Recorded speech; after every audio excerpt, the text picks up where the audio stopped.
What if that emptiness that you feel after achieving it all is actually an invitation to a deeper, richer, more meaningful phase of life? My name is Craig Filek, and over the past 15 years, I've coached hundreds of the most successful men in America to clarify what's next for the second half of their lives. And in this video, I'm going to explain why success kind of has to feel empty, and more importantly, how to transform that feeling of emptiness into the most meaningful, fulfilling chapter of your life. Now, the frustrations I consistently see in the successful men that I work with are so universal, it would be funny if it wasn't so tragic because they all feel totally alone, yet they're all experiencing the same frustrations. You might relate to this if you ever feel like the confidence, focus, and drive that got you here has faded, leaving you paralyzed, questioning your next move. You might feel stuck between what you built and what's calling you forward. All the while, nobody understands why you're not satisfied with having it all. In fact, you're top of the list of people who don't understand it. And because of that, you might even feel secretly guilty or wonder if there's something wrong with you sometimes. Every man I've spoken with over the past 15 years wants some version of waking up feeling truly alive again, not just drifting into midlife malaise. You want to find purpose and meaning that runs deeper than mere achievement, to build meaningful connections beyond business relationships, and to discover or recover who you really are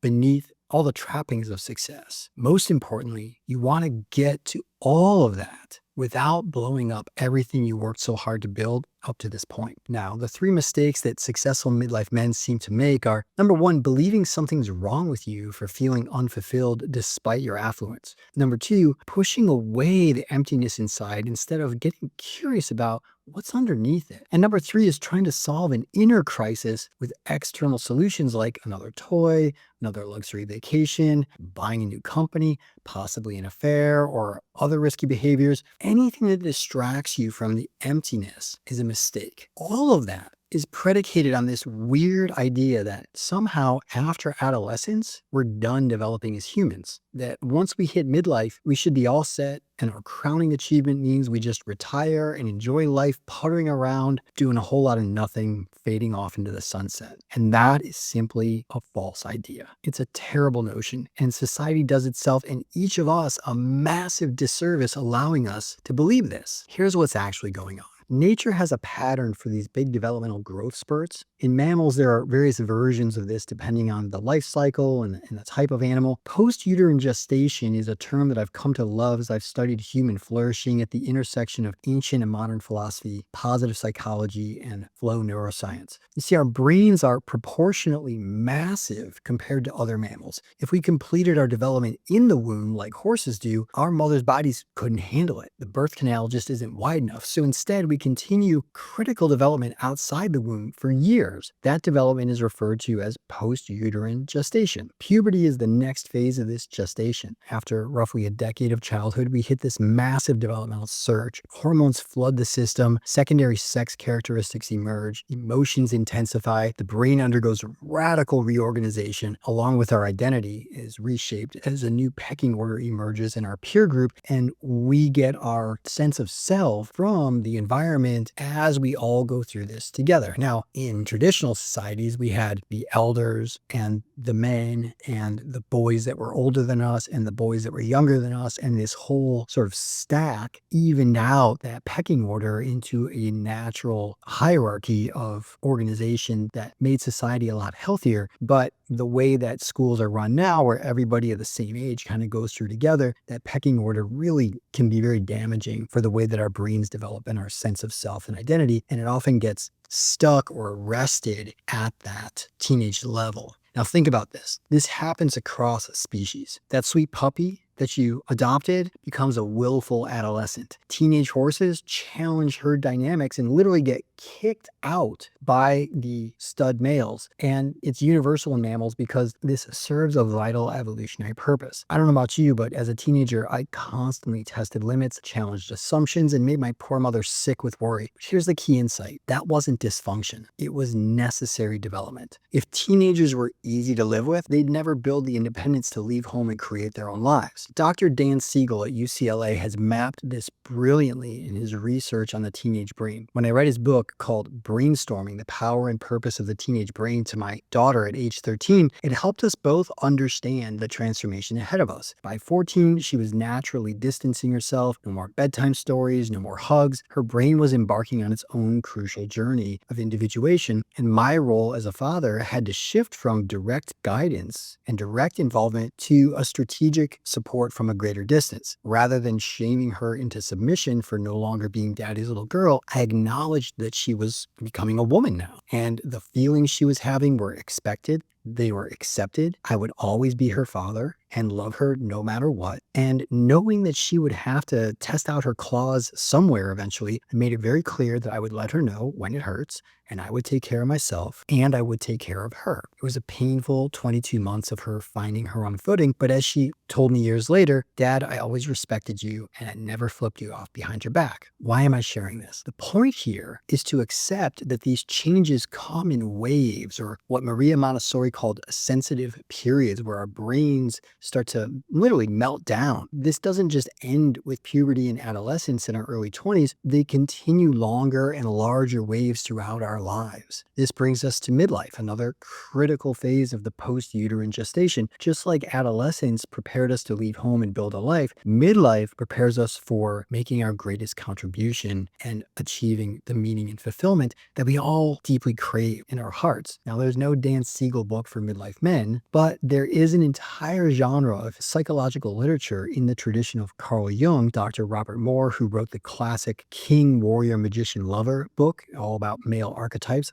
highly recommended for men at any age, makes a great gift. And Dr. Robert Johnson, who was Jung's youngest student, who I'll quote, Dr. Jung once said that any patient who comes to a therapist is either 21 or 45 years old, no matter what his chronological age might be. The entry into life, the 21-year-old's dragon battle, occupies the first part of a male life. The relinquishing of material life and the preparation for the life of the spirit is the task of the 45-year-old and occupies him for his later years. These two passages are the most important of a man's psychological development, but we are poorly educated in their accomplishment. In the deeper inner wisdom of the Jungian psychology tradition, which is often the furthest thing from the minds of men on the battlefield of success, midlife is viewed as a kind of second puberty or adolescence. Now, I've been fortunate to work with a male Jungian therapist for years, and finding a seasoned male analyst is not easy, but it is totally worth the search. What I love about this recent Western approach to inner transformation is the immediacy. We don't need to dig through ancient texts and distant cultures to find meaning like I did in my undergrad in philosophy and religion. The wisdom is already here. It's perfectly contextualized for our modern age challenges. Now, Jungians like James Hollis would say the emptiness, the restlessness, and the quiet despair that successful midlife men feel is not a problem. It's a preparation. It's nature's way of taking us into the next phase, which is why it helps to understand this idea of post-uterine gestation. We're not fully baked by age 45. We're just arriving at the next stage of our growth. And it's a massive growth spurt if we get with the program, or a massive meltdown and waste of potential if we resist or deny what's naturally occurring. In his classic book, Finding Meaning in the Second Half of Life, How to Finally Really Grow Up, Hollis posits that our whole first half of adult life was just practice. Everything we built was necessary, but temporary. Everything you've achieved was merely preparation for what's next. This is why success feels so empty and meaningless now. The strategies that worked before, achievement, control, looking good, saving face, they're golden handcuffs. They worked so well you can't imagine living without them. They're fused to your identity. And because there's no roadmap provided by society for what to do when we get to the top of Success Mountain, most men get stuck here. They either keep grinding away on the golden hamster wheel, they end up checking out through golf and toys and vacations from their already pampered lifestyle, or they create chaos to try to feel something again. But there's another way. This is where we need to reframe what's happening. What if emptiness isn't a failure? What if it's an invitation to become who you really are for the first time in your life? Think about caterpillars. They don't just spin a cocoon, pop inside, strap on a set of butterfly wings like a raver chick at Burning Man. They go in and they completely dissolve. and reorganize. Inside the chrysalis, at the point of what I call maximal dissolution, where they can't break down the caterpillar anymore, special cells called imaginal cells, where they contain the blueprint or the image of the butterfly, start to reorganize the caterpillar snot. Nothing is added or taken away from the caterpillar. It's all the same stuff. It's just reorganized at a new level of complexity, beauty, and purpose. These imaginal cells were always there. They were just waiting for the appropriate time to do the work that they were always there to do. The caterpillar had to complete the first half of life successfully to move on to the next stage of life. Here's the wild part. The human heart contains imaginal cells. This is not just a nice metaphor. You literally have the blueprint for your next chapter inside you right now. But just like the caterpillar, your old self has to dissolve first for the new plan to begin to unfold, which is scary, but totally natural and healthy. And that's what the emptiness is for. Just like a teenager becoming too hard to live with, if your old identity was still working for you, there'd be no reason to kick it out and to make space for what comes next. Jungians see this happening in 3 stages. Stage 1 is called